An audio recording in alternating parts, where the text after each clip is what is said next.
My name is Catherine.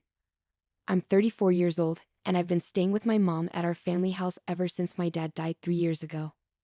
I decided to stay because I didn't want to leave my mom alone. So I've been here for 3 years now. During this time, some really bad people came to see us. These people were my own brother, Bob, and his wife Jane. I've known Bob since he was born, and Jane has been his girlfriend since they were in middle school. Bob used to bring Jane home during vacations, so I got to know her too. To be honest, I can't forget about those two. They used to bully me just for fun. Both of my parents were usually busy with work, so they weren't around much on weekends. But when they were gone, that's when the bad stuff happened. We lived in a big mansion that my dad, who was a CEO, built for us.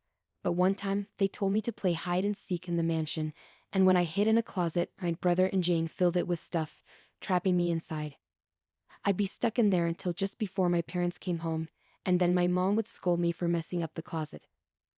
One day, my mom came home early from work and caught Bob and Jane stuffing me in the closet and blocking the door. She was really mad. After that, they never locked me in the closet again, but they kept bothering me. I was angry at my parents for not being there when I needed them.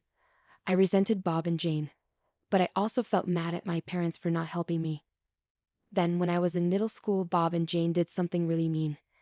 They cut up my school uniform with scissors, wrote all over my textbooks, and even ruined my cushions and bedding. I found out later that Bob and Jane were in high school at the time, and they were angry because they got bad grades on their exams and their parents scolded them. That's probably why they took such a mean revenge on me. I was shocked in my messed up room. Why was this happening to me? Why wouldn't anyone help me? I stood there lost in those thoughts. Then, when I didn't come to dinner, my mom came to check on me and saw my room. She screamed, and my dad came running too. My brother came in last, struggling to hold back his laughter. He couldn't help but chuckle sometimes. Surprised, my parents looked at me as I said, "Mom, Dad, I want to leave this house." Tears started flowing as soon as I spoke. No one is helping me. Bob and Jane are always mean to me together. They've ruined my toys, my school stuff, and my clothes. I don't want to live here anymore. I'm mad at both of you, Dad and Mom. You haven't helped me. It was probably the first time I cried so much in front of my family. Before that, I just quietly endured and cried alone when things were tough. But this time, I cried loudly like a child.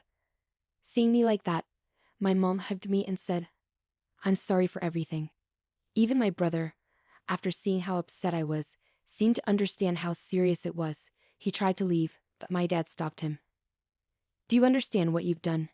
This is serious," my father said. Even though he wasn't yelling, his voice was scary, even to me, who wasn't being scolded. "Come on, Dad. It's not like we committed a crime. We were just having some fun," my brother replied.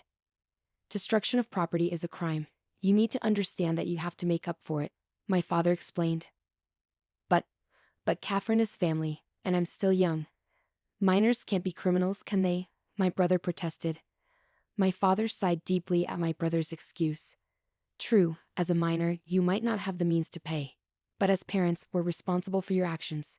If you can't compensate, we'll have to. It's time for you to go live with your uncle." Uncle? My father's younger brother was known for being strict and disliked dishonesty. He was like a scary figure to the neighborhood kids, similar to a boogeyman. While he was nice to well-behaved children like me, he had no patience for troublemakers like my brother, Bob, and Jane. Bob never got along with him. "No, I don't want to live with Uncle. I promise I'll behave better," my brother begged. "I've heard that promise too many times. When you and Jane locked Catherine in the closet, when you two chased her around, when you threw bugs at her even though you knew she was scared, every time we found out, we scolded you and you always promised to stop. But you kept doing it anyway. We can't have someone in our home who hurts our family, even if they're family themselves.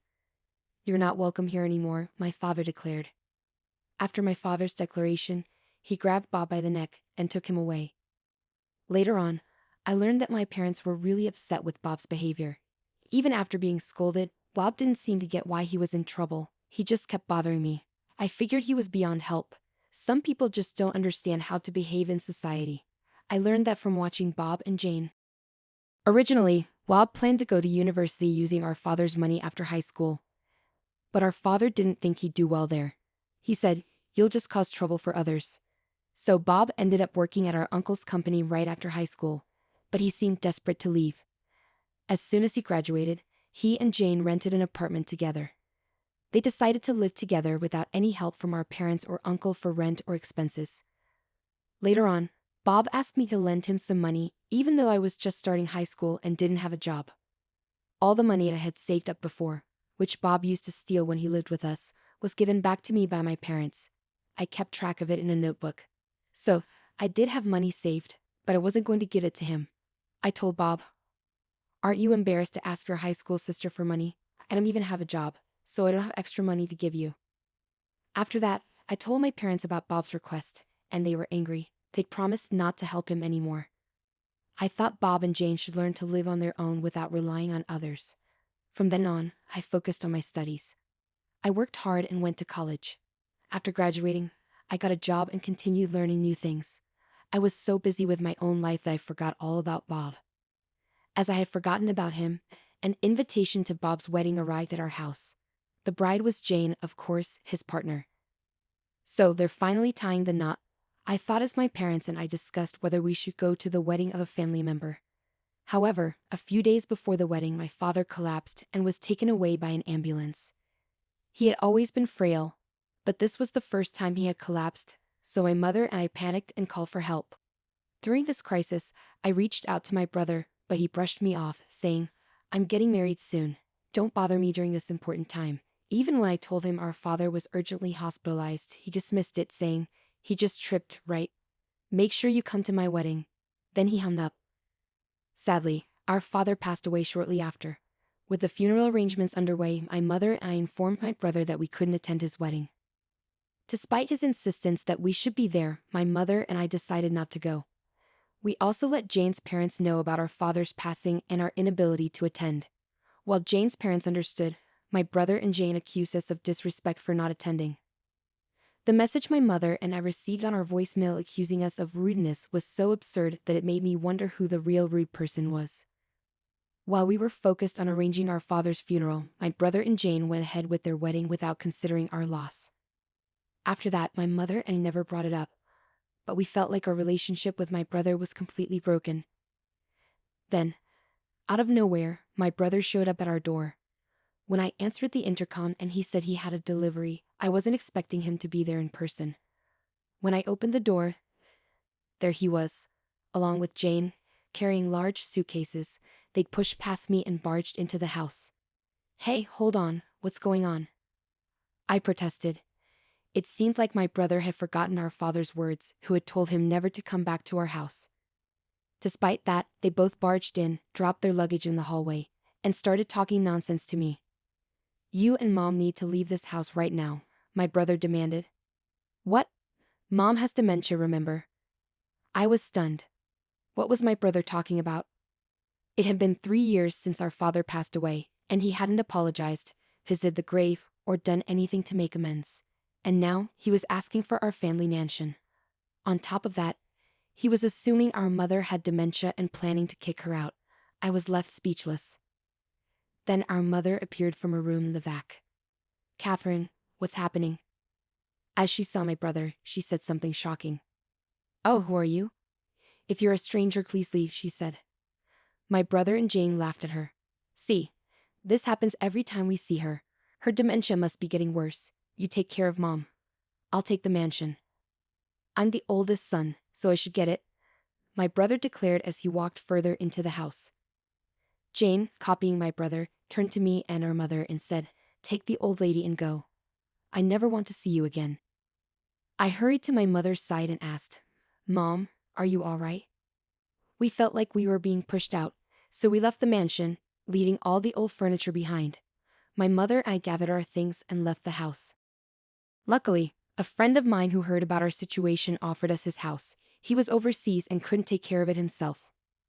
Originally, his cousin looked after the house, but since he's moving to another state next year, it seemed like a good opportunity for us.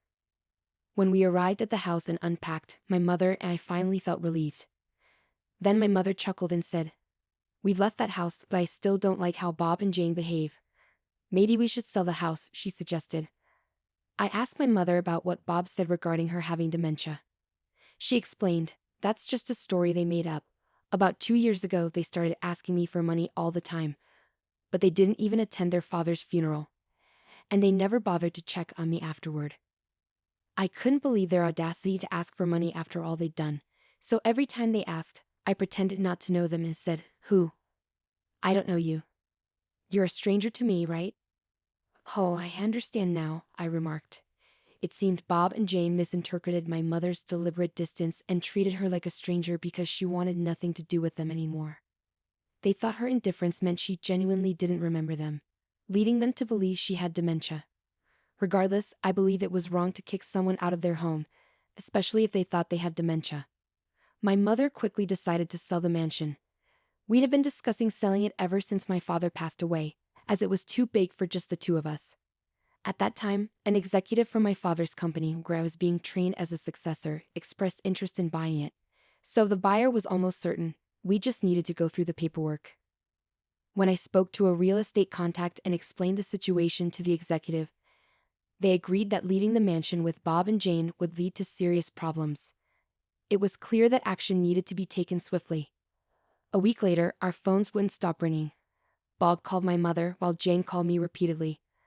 They probably wanted to tell us the same thing, but we found it amusing and decided to ignore them for 30 minutes and just enjoy our tea. As we chatted, an hour passed without us realizing it, and it seemed like Bob and Jane had been trying to reach us the whole time. When I finally answered Jane's call, she exclaimed, "Finally. Why didn't you answer sooner? There's a big problem. The house has been taken over." "Wait, didn't you two take over the house?" "I think it says who should be saying that we've been taken over," I retorted. "No, Bob and I were living in this mansion, but now some strangers have shown up and are demanding that we leave. They just barged in and are trying to kick us out. Our mansion has been taken over," she exclaimed. I couldn't help but burst out laughing. I really wanted to remind her that they were the ones who invaded the house in the first place and were unlawfully occupying it. Chuckling a bit, I replied, "You're talking about being taken over, but you're not even the legal owners. My mother, who was the rightful owner, has sold the house to someone else. So strangers who have no connection to the property should quickly move out." "What? She sold it? This mansion?" She sounded shocked. "But this mansion belongs to Bob," she protested. "When did anyone ever say that?" I questioned. "Well, no one explicitly said it, but Bob is the eldest son. Isn't it natural for him to eventually inherit this house, the property, and his dad's company? And I'll be living as the elegant wife of the CEO in this mansion," Jane argued. Despite her confidence, Jane seemed panicked. I couldn't help but burst out laughing again. The fact that she assumed Bob would automatically inherit the mansion and become the CEO of the company his father ran was astonishing. Such naive thinking, I thought to myself. Given Jane's strong belief, Bob probably also thought he would inherit both the mansion and the company, even though no one had ever promised him that. Once more, I couldn't help but laugh at Jane's words. "Bob is the boss, and you're his wife? How can you even think that's possible? You both started at the company without any special training or education to run it," I chuckled. Jane seemed surprised by my teasing. She shot back, "Well, I might inherit the company from my uncle then." I laughed even harder. "You should check the company news first. And about my uncle's business, his cousin's son is already running it." "What? So Bob can't be CEO, and I can't be a CEO's wife?" Jane couldn't believe it. "That's right. Can I hang up now?" "I don't think I need to talk to strangers anymore," I said. "Please, Catherine, wait. Can you give us some money?" Jane pleaded. I hung up the call, but later I heard what happened next from Uncle. Bob and Jane didn't want to leave the mansion. They clung to the pillars and refused to go. Uncle had to come and pick them up. It turns out, since they were hired by Uncle's company, they were undergoing strict training, and they were so scared that they cried when Uncle took them away. They were taken to a mountain retreat owned by one of Uncle's friends because they were too unpredictable on their own. Uncle warned them that if they didn't behave at the retreat, they'd be stuck there forever. Despite this, they tried to escape multiple times but got caught every time. Meanwhile, the person who was supposed to manage the house was my fiancé, who's currently working abroad. I'm living in his parents' house now. He's planning to come back home this year, so we'll start planning our wedding soon. My mother and uncle who helped us will be invited to the wedding, but Bob and Jane won't be invited.